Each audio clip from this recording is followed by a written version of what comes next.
L'Égypte à la tête du comité du NEPAD. Et les objectifs, ou parmi les objectifs de ce comité, figurent l'intégration intercontinentale, les moyens de libéraliser le commerce intercontinental et le commerce intra-africain, le développement durable et autres. Et pour nous donner plus d'éclaircissements, nous avons le plaisir d'avoir en ligne Dr Hoda Yassa, qui est à la tête de la Fédération arabe des femmes investisseurs. Dr Hoda Yassa, bonjour et bienvenue avec nous. Bonjour. Docteur Hoda Yassa, tout d'abord...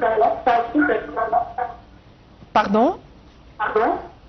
Oui. Oui, je suis en ligne, par Zoom mais par téléphone. D'accord.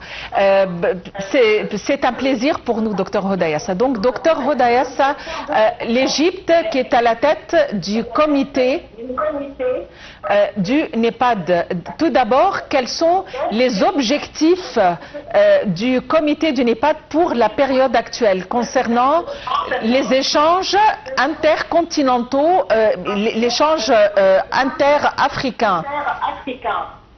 Je trouve que vraiment c'est très important les échanges économiques et surtout sur le niveau de partenariat et d'avoir une vision claire et nette, comme on dit, sur le niveau du développement continuel.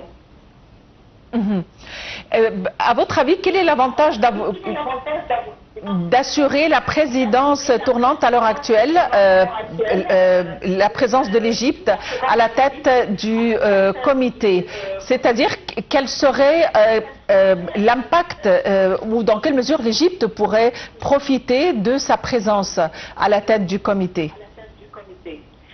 Sûrement, il y aura un grand profit étant donné qu'on pourra avoir des échanges de matériel sans avoir le besoin de transférer de l'argent extérieur, ou bien comme on dit des dollars ou bien quoi que ce soit comme monnaie, mais on va faire les échanges des produits ensemble, l'un à l'autre, qui va aider au développement.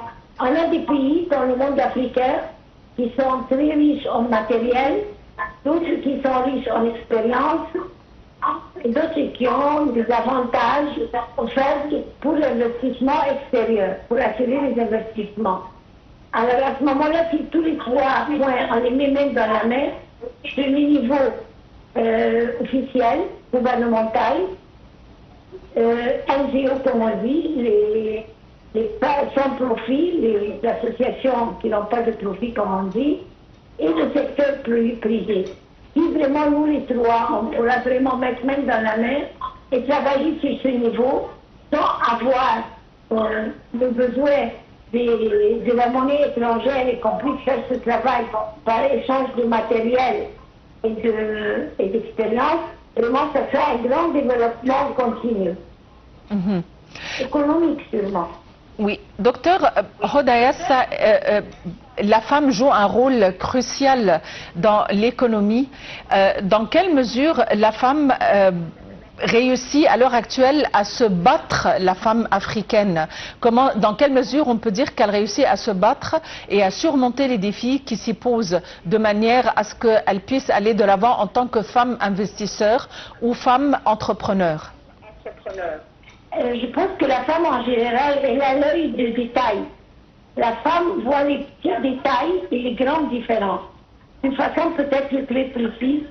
Et surtout que toujours la femme, elle a le défi comment dirais-je, le défi, que tout le monde dit, ah, la femme ne pourra pas faire ce travail, ne pourra pas arriver, mais non, on a changé. Maintenant, la femme africaine est devenue très forte, elle est devenue ministre, elle est devenue présidente, elle est devenue ambassadrice, elle est devenue une grande femme d'affaires, une grande investisseur, et voilà, de nos jours, elle traîne des centaines, mais des milliers des hommes qui travaillent dans leur association, bien dans leur compagnie.